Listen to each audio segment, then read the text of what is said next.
thanks for watching. This is Pastor Hal, and with the Honduras team and His Hands Support Ministry. They just got back, and as you can see, we have a diverse team. We got lots of ages and all sorts of great stuff, and they had incredible experiences, and we just wanted to share a little bit with our church family and anybody that goes online and checks us out and what happened. So we have a few kind of canned questions, and these are fun, like what was one of the most surprising things that you might have experienced on the trip that you just got back from Honduras? So who would like to field that question? Most surprising experience. I'll start with that one. Okay. To me, it was most surprising that even though Grace and I did not speak the language, we didn't know Spanish, we were able to communicate with them. It was just the universal language of love, to feel their overwhelming sense of gratitude and appreciation and love and happiness. It just gives me goosebumps now. It's just something you have to witness for yourself. Of course, Google Translator did help a lot, but we didn't have that. We didn't have Wi-Fi or service. Just we were able to understand each other and just feel the love, and they knew why we were there, and you could just feel their love back and their appreciation. It was just unbelievable and amazing. That's cool. Sorry, so English speaking, English and Spanish? Yeah. Bilingual. So you had some help. All right, well, that's a good thing. Plus, thank Google, right? Yeah. How about some of the things that maybe you experienced that were challenging? Like, what were some of the things that were either a frustration or were obstacles that you were like, oh Lord, how are we going to do this or deal with this? Did anybody experience it? So our first day there, we went to the largest community. We just took it on. Right. When you say a large community, how large? So the largest community there, they had I would say about in line waiting for us was about 170. Wow. 170 between kids and seniors, mostly kids, but still a lot of seniors, and it was hot. Oh. It was hot.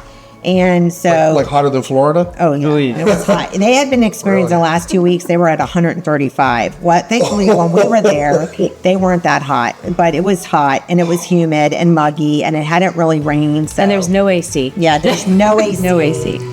So yeah, you're wearing these shirts and you're dripping. So it's just a little bit different. Wow. I said, just think, ladies, and then I said, we have glowing skin. Yeah. So we were like, but that really wasn't the most, for me, that wasn't the most challenging. It was that we had an expectation arriving that everything was going to be perfect. We were going to set the tables up the way we needed. We were going to have all the kids come first. We're going to have a table station for them to color and play.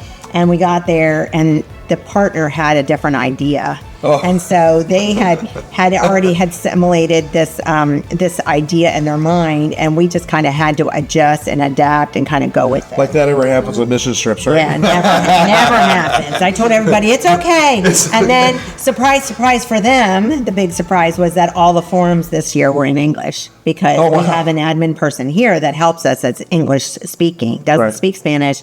So they were surprised that, the forms are in English. We can't just write what we normally did. Wow. So it was challenging, but we overcame it. Right. It was a long day, a lot of people. Yeah, that is a lot of people and a lot of temperature. Yes. Wow. I can't even imagine that kind of heat. What about some God moments? What were some things where you saw some, God's fingerprints on some things that made you have a sense of, this was worth, the work and the effort and the sacrifice to go? Well, we actually had the opportunity to see one of the children that we sponsor. So that was a blessing to be able to see him after he actually went through a very delicate surgery.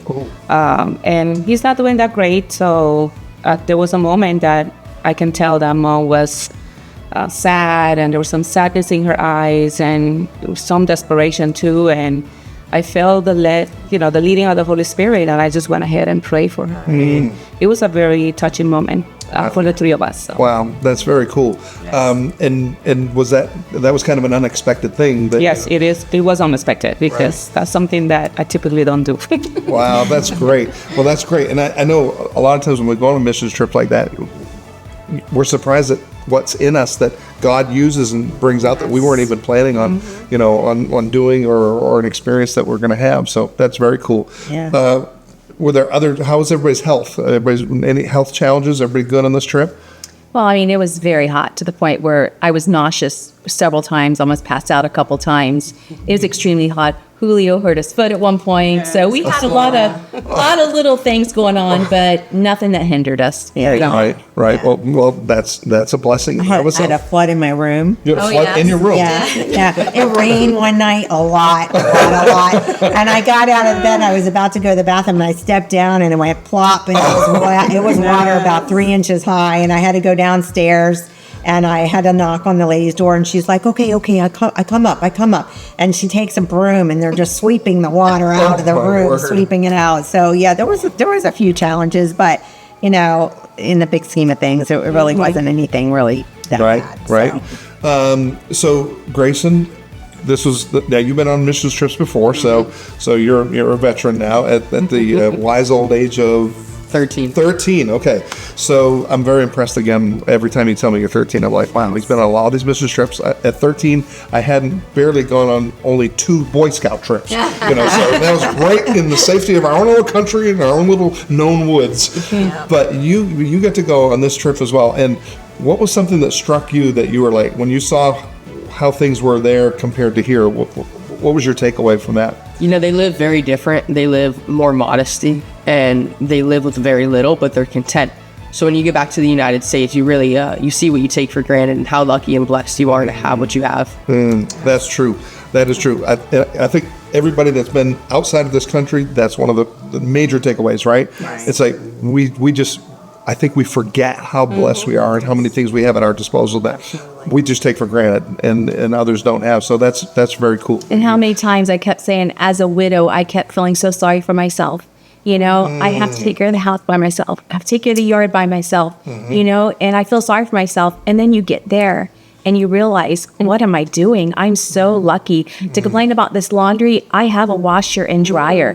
They were washing it by hand and they were putting it out to dry in 100-degree temperatures, and it just makes you never want to complain about another thing because we have it so lucky here. Yeah, I remember being in the car with Linda, and she's like, look at that lady. She was cutting. She was a woman, a pretty young, well, not super young, but, a woman, and she was cutting her grass with a machete. She was out in the heat, and with a machete, she was cutting the grass. Yeah. And she was like, wow, look at that. The dichotomy of, the differences between what we have here and what they have there is different. And I think the other thing that Grayson said was one day he was walking around with the kids, and he took out his cell phone to take a picture or something, and they're like, everybody stopped, right? Everybody stopped. They grabbed me and they made me keep walking. Yeah, they're like, put it away, right? Put it away. It's not safe, right? Mm-hmm. Right. Because they told me the people were going to come and rob me.